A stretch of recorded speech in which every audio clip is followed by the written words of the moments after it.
Okay, so morning committee, or even afternoon, let's get the time of day correct. Just some quick housekeeping. So if there is a fire alarm, then I'm afraid I will be getting you to exit the room. We're not due a test this afternoon.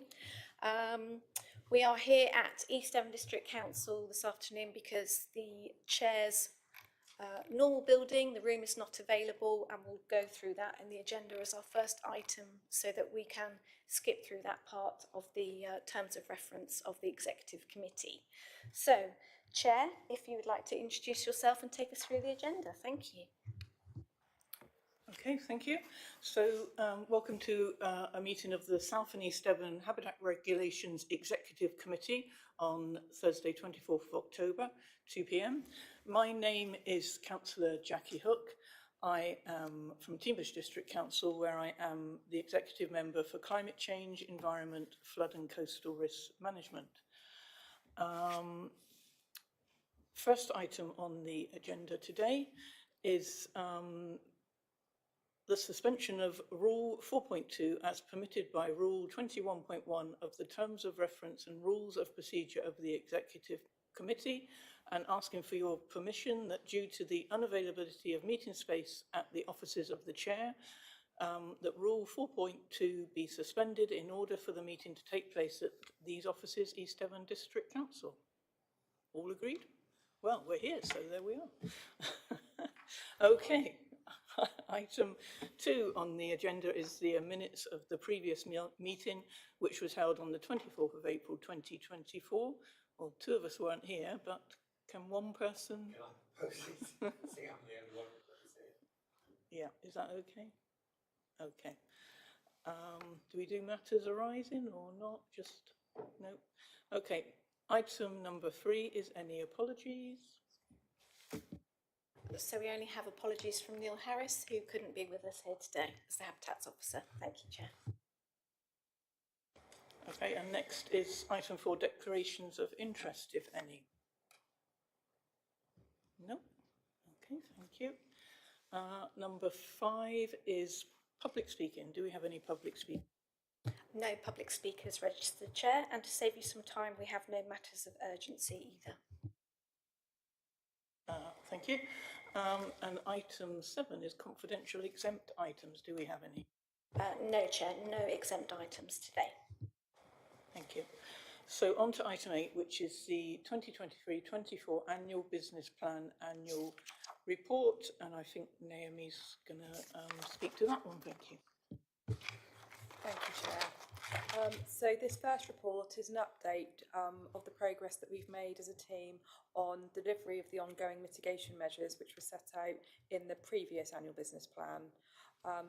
So as you'll see through the report, we've detailed there's a number of ongoing mitigation measures, such as the employment of the wildlife wardens, the Devon Loves Dog project officer and the delivery manager.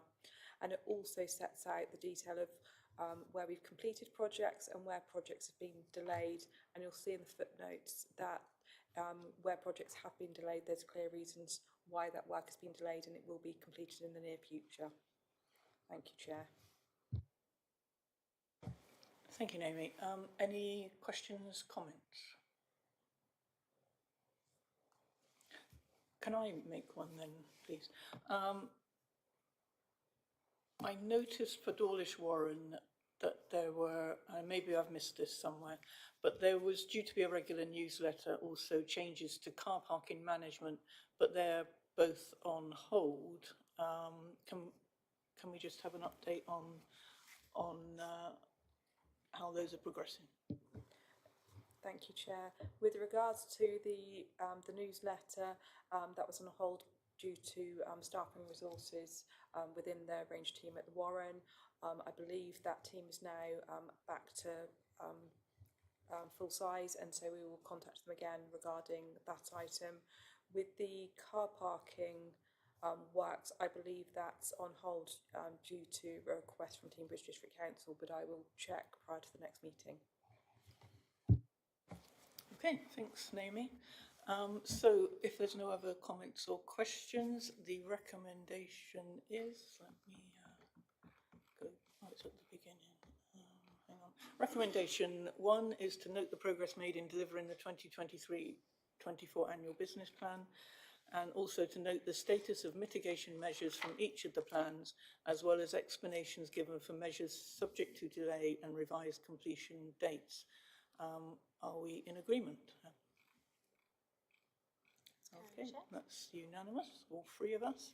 Right, thank you. Now on to item 9, the financial report, and I think that's back to Naomi. Thank you, Chair.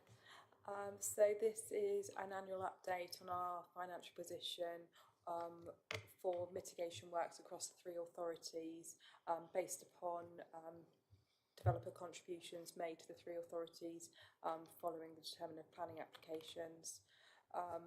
As detailed in paragraph 1.5, there has been some changes to how we provide this financial information, but we are continuing to provide a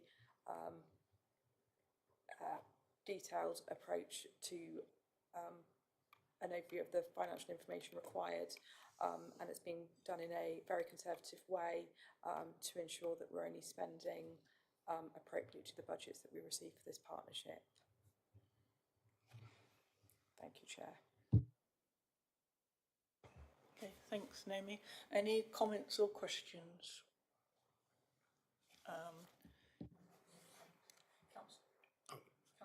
Councillor, yeah, I just want to congratulate the team on keeping to budgets at a time when finances are so constrained. It's a pleasure to read a report like this with a considerable number running with variances running in the under budget, which is excellent. Thank you very much indeed for this report. Thank you. Any other comments? Can I make a comment? I'm obviously new to this committee, so I'm reading all of this for the first time and catching up a bit, I guess. So in the financial report at table 3, it indicates that at the end of 2027-28, there'll be a £4.5 million remaining balance, which sounds like a lot of money in times of tight budgets and things. So it feels like perhaps there should be more projects that we should be getting our teeth into, but then you did mention staffing issues. Just a bit of commentary on that, because looking from the outside, I think that's a lot of money to be left at the end of a period of time. And is it about getting more staff to do more projects? I mean, just a bit of commentary on that. Thank you, Chair. So with regards to the remaining balance, the programme is managed within our resources, and that includes long-term staffing across the sites. Some of that will be gaining the funding for that up front and needing to spend over a longer time period. And so this is we're looking at programmes which operate over an 80-year period, so that positive budget is actually very beneficial, because it means that we've got funding for staffing now and also moving into the future. Okay, thanks for that response, because that was part of also what I was going to ask, in that the money for what we're doing is coming from housing development, which I believe has to be within a certain radius of each of the 3 special areas.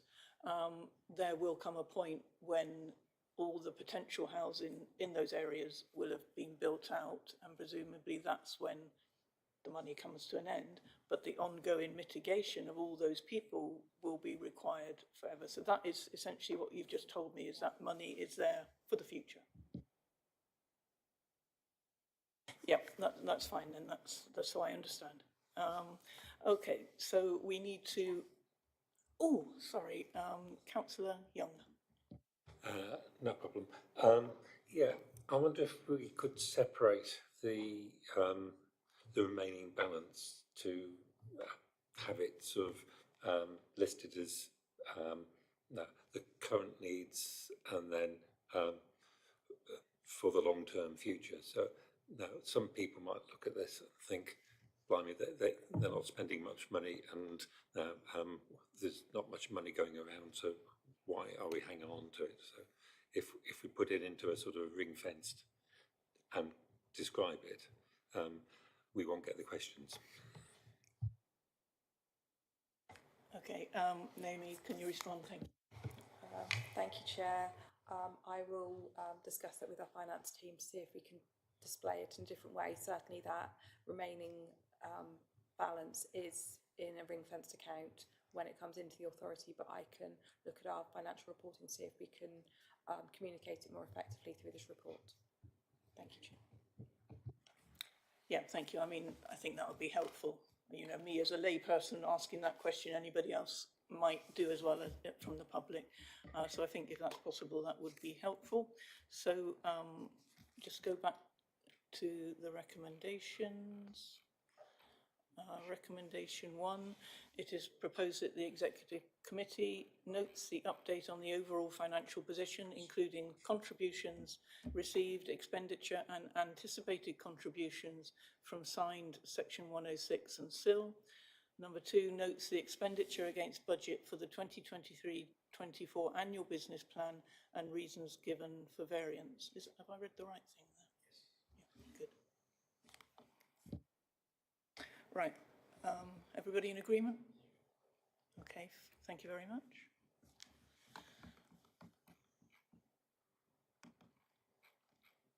So now on to item number 10, which is the risk register report, and back to Naomi, thank you. Thank you, Chair. So this is an annual review of our risk registers for all of the work within the South East Devon European Site Mitigation Strategy. It categorises all risks associated with the programme and notes control measures where appropriate, and this is something that we update on an annual basis. The risks which we've identified as the highest risks within the risk register are delays in mitigation measures identified in the annual business plan and HREC decisions not being implemented, and they're two areas that we work to try and ensure that those delays aren't realised. There's also a risk associated with housing and financial data not being compiled in time for HREC reports. Again, we work internally to try and reduce that risk being realised. Then we move on to those associated with Dawlish Warren and coastal realignment, which is something we're liaising with Environment Agency, Natural England and Teambridge to understand how that's going to affect us in the medium and long term. There's further details on risks as we go through, and I'm happy to take any questions on those risks as required by this committee. Thank you, Chair. Okay, thank you, Naomi. Any comments or questions? Councillor Knott. I don't know whether it's appropriate at this point in the meeting or a different one, but obviously the issues with Dawlish Warren, where you're not doing the work that was originally anticipated precisely because of the threat of erosion actually wiping out those areas that you're trying to protect. Just how serious is that risk? I mean, it's showing yellow on here on the actual risk register, but surely what we actually should be doing possibly is throwing more money at the problem to prevent the loss of that particular habitat, or am I misunderstanding the report? Naomi, thank you. Thank you, Chair. Unfortunately, it's not something for this meeting because we can only provide mitigation for the physical state in which it stands, but very happy to work on a follow-up meeting involving Teambridge and other agencies of how that may affect our work in future. Thank you very much. Thank you, Naomi. Councillor Young. Yeah, on the issue of erosion, I do understand the Environment Agency are now talking to Network Rail on both sides of the estuary on the problems of erosion on those embankments, and that will have obviously some effect on what we're doing. in the future, and I hope we'll be able to discuss that with the Environment Agency as and when necessary. Thank you. While we're on this, I mean, I didn't know when to mention it, whether to mention it now or on the next item for the business plan for 5 years. But having just watched the last 2 meetings of this committee, this topic of Dawlish Warren and the measures, mitigation measures that are carried out there has come up both previous meetings. And on both occasions, a new mitigation strategy was mentioned, but I don't really see that here. So I don't see a huge list of measures proposed in the next item for the 5-year business plan, or whatever we're calling it. So, you know, how is that going in terms of what we're going to do at Dawlish Warren in terms of mitigation? Thank you, Chair. Happy to respond to that question. So this committee is set up to implement mitigation as identified in the strategy, which has been adopted by the 3 partner authorities of Exeter, E7 and Teignbridge. We will be taking a responsibility of the emerging mitigation strategy once it's adopted by the 3 authorities. It hasn't been adopted by all 3 authorities at the time of this meeting.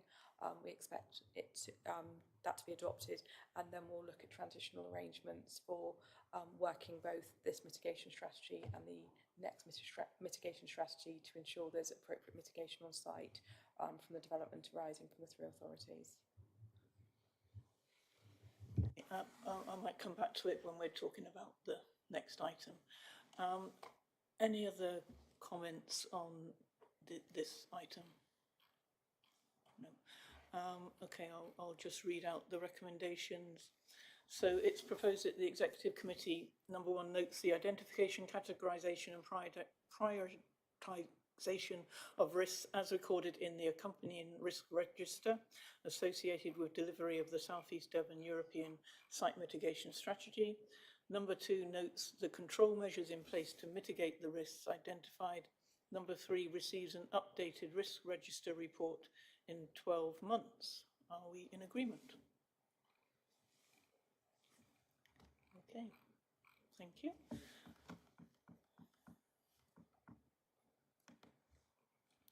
The next item 11 is the communications report. Over to Naomi. Thank you, Chair.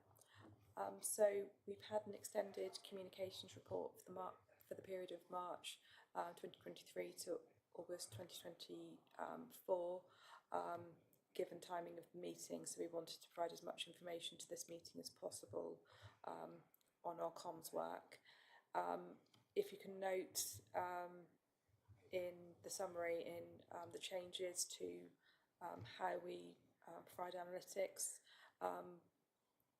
for our key performance indicators because of changes to Google, and so they're detailed there in section 1.2 of how we're going to be recording those different areas. The team continue to work incredibly hard on their communications, and we've had a member of the team working at a desk more so than on site over the last few months, and so we've seen a significant increase in our publications and working on campaigns and increasing the scope and breadth of our social media campaign, which has been really positive. And I think the proof's in the pudding, really. We've had some excellent engagement through our work. I think the continued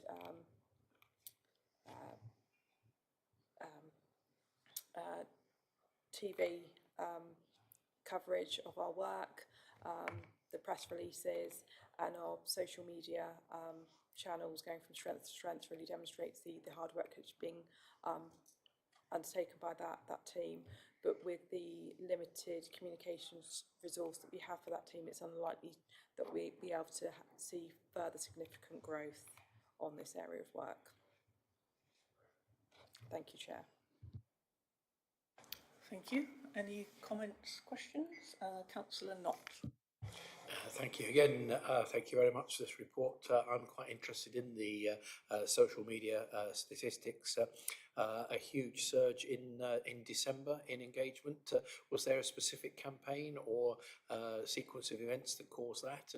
And if it was, can it be identified and taken forward? Because if you actually look at the graph, you're saying that you've got limited, but there is definite progression going there as you look through the things there with an increase and I just wondered what it was that caused that surge that maybe could continue to engage people, particularly in their awareness of what you're doing. Okay, thank you, Chair. So in paragraph 6.2, our comms officer felt that those exceptional results were likely to be contributed to by the Christmas period, where people were off work and so had more leisure time. So it's likely that it was just more time availability of residents and businesses to engage with our social media. Councillor Young. Just to say that the TV report, I think it was January this year, went down very well. I know ITV are keen to do it again this coming year. Okay, thank you. And I'd also like to, praise the good work. Obviously, increasing engagement on social media and newsletter subscriptions is all good. And I'm a recent addition to the Facebook page since taking on this role. And yeah, no, I'm impressed with what's going out. So thank you.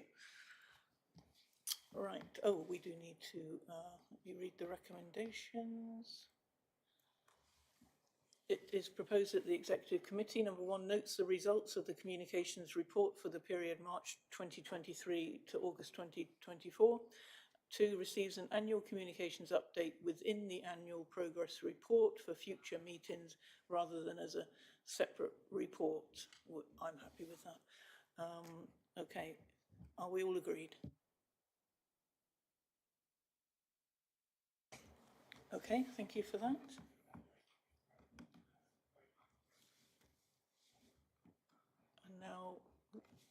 Now on to item 12, the 2024-25 annual business plan and 5-year delivery plan. And back to Naomi, thank you. Thank you, Chair. This paper is probably the most important for this meeting because it identifies our key projects for the next 12 months and also our 5-year delivery plan. Within the paper we detail those important projects where we're changing how we have approached the programme. So for the first project, the Devon Loves Dog staff resource, so that's detailed in section 2. We've worked with a 0.5 coordinator for our Devon Loves Dog works to date. There's still so much room for expansion of the Devon Loves Dog programme, but within the existing staff resources, it's really limited to how much more growth we can support that programme. So with our first recommendation is increasing the coordinator role to a 0.8 FTE position with a full-time assistant, so that additional staffing resource helping us to really grow that programme and provide much more of everything that programme already does with regards to recommending walks, guiding walks and events, and sharing information through the social media channel. The next additionality that we would like to introduce into the programme is the inclusion of a SANGS and infrastructure project coordinator within the team. At the moment, we're reliant on the 3 partner authorities to support the development of SANGS sites, and from my experience of both working at Teambridge and also at East Devon, it's a time-consuming role to identify sites for SANGS and also support their delivery. And we feel that the inclusion of this additional post will really support the delivery of SANGs across the three authorities, and help us deliver those for the benefit of the programme across all three areas. We then go into some rather smaller asks with regards to the South East Devon Visitor Survey, which is something that we need to repeat. It's something that we need to provide every 5 years, and we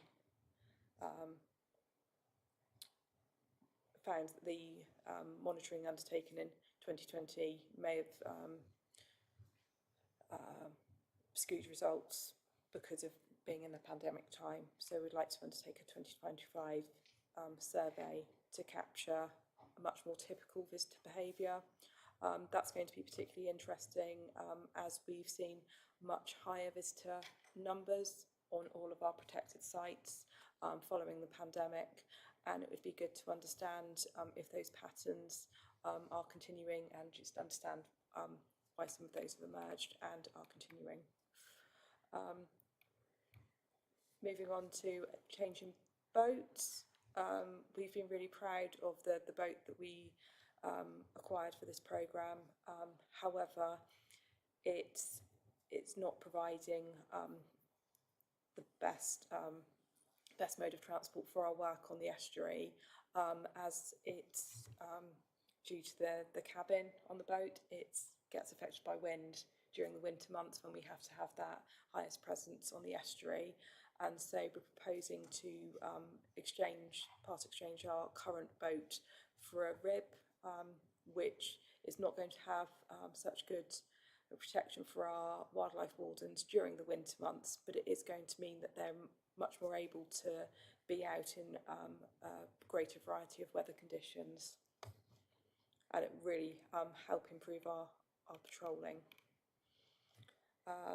Moving on to the planting of a low hedge at the Imperial Recreation Ground. This is just support our work during the refuge season, which we're currently in at the moment, providing more of a barrier to members of the public from the duck pond area, to help reduce disturbance of bird species even more.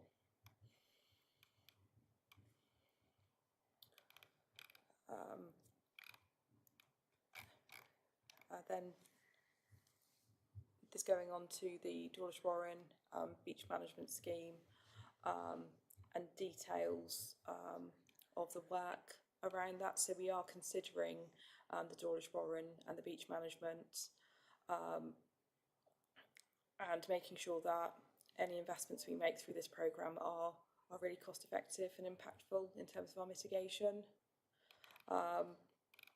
Understanding how we need to best move forward, and what's going to support and what's not, and that's why things like the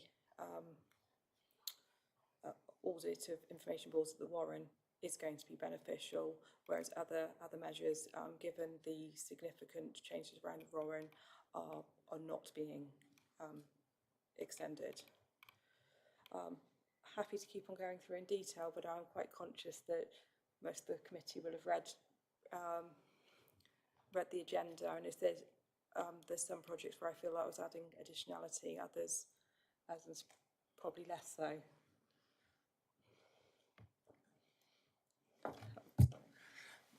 Okay, thanks, Naomi. Well, perhaps we can just ask if anybody, on the assumption we have all read what's suggested, whether there are any comments or questions. Councillor Knott. Obviously, with all of the projects where there's a projected expenditure, I think all of those expenditures are reasonable and well argued. My only concern is item 7, the Dawlish Warren, and whether in fact the correct approach is just to leave things as they are and wait to see what happens, rather than actually trying to invest in this and save the hide, move it, protect as much as we can from erosion, assuming that there is going to be a bigger and bigger threat to it. I was particularly impressed during our pre-meet explanation where the images of the damage that is done by recreational activities on there, the fact that the boys are helping in making other river users aware of what's going on, but I'm still very concerned about the protecting the nesting areas and the areas for the geese and other migrating birds. Is there anything we can do about this? Okay, Naomi. Thank you, Chair. So, with the warrant at the moment, from the information that we've received, it is really challenging to know exactly what's going to happen in the future. We've seen the modelling work which was previously undertaken by the Environment Agency, and then the actual physical outcomes within that really difficult, challenging natural environment. Sometimes the best modelling doesn't provide us the best information.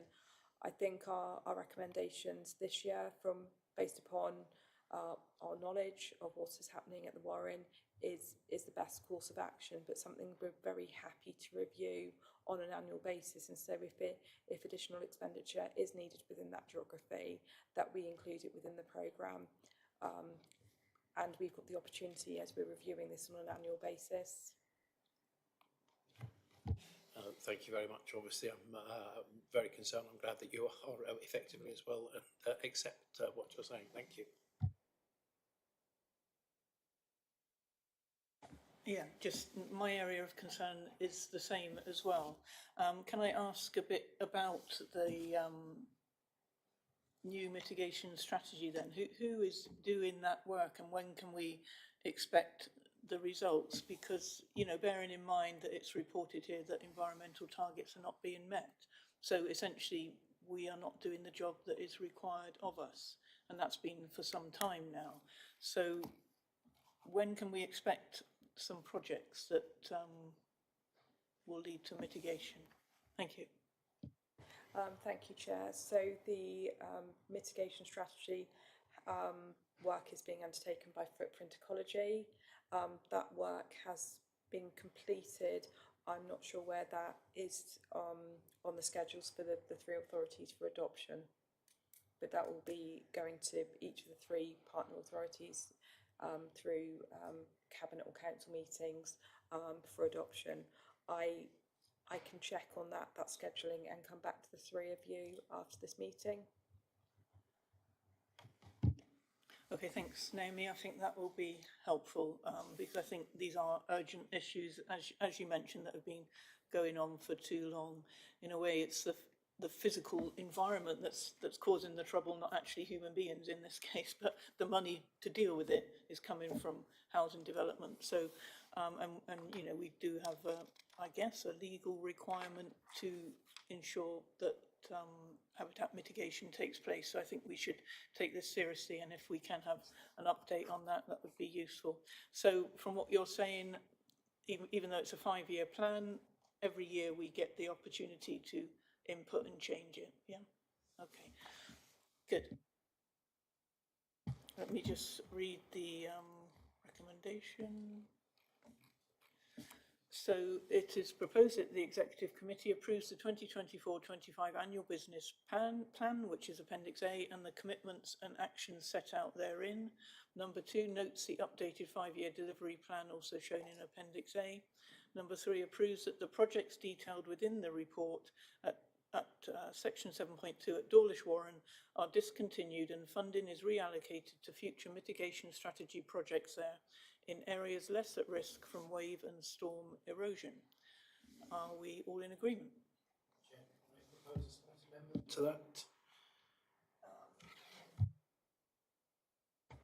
that? Yeah, Councillor Knott, sorry.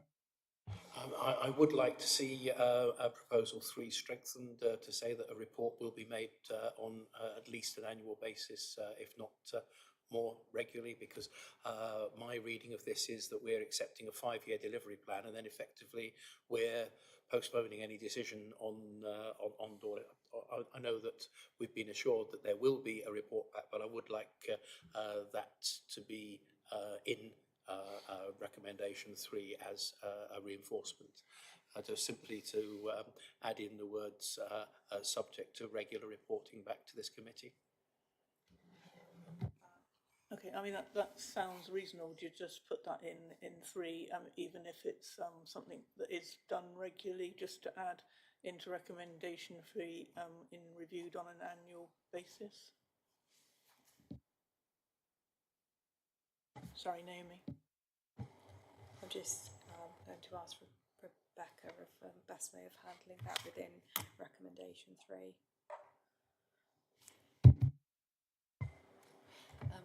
Yeah, I'm not sure you actually meant recommendation 3, councillor Not, or recommendation 2 in relation to the 5-year delivery plan.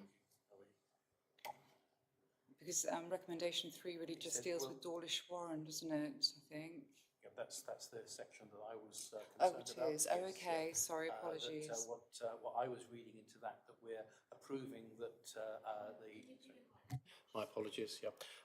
What I'm reading into recommendation 3 is that we are approving that there will be a discontinuing of the current work, and that the funding that was allocated to the current work is going to be reallocated to future mitigation strategy projects at Dawlish Warren. That part of it's fine, but I am still concerned that we're we're effectively allowing something to happen that potentially we could mitigate, and so I would simply like a small addition, an extra line in there indicating that there would be further reports back to us to see if we can revisit it, if that's possible. I mean, I don't see a problem with that, and Naomi, if you're happy with it and the rest of the committee are happy with it, I think it was just adding in the words which Councillor Naught said, subject to regular reporting back to this committee. You want to do it on an annual basis, or just each meeting? I would think that the officers concerned would need it not to be more often than that, wouldn't they? There's enough work on their plates as it is without getting reports back on a more regular than an annual. I think that's also long enough to be able to get an idea as to the long-term or the short-term effects on the long-term issue as well. So if I can, if we had a comma replacing that full stop, subject to annual reporting, I would be content with that. Thank you. Thank you, Chair, if that's acceptable to you. Okay, thank you. Well, with that small addition, are we in agreement? Agreed. Okay, thank you. Is that the end of the meeting then? So thank you everybody for attending today. See you next time. Thanks everybody. Thank you, Chair.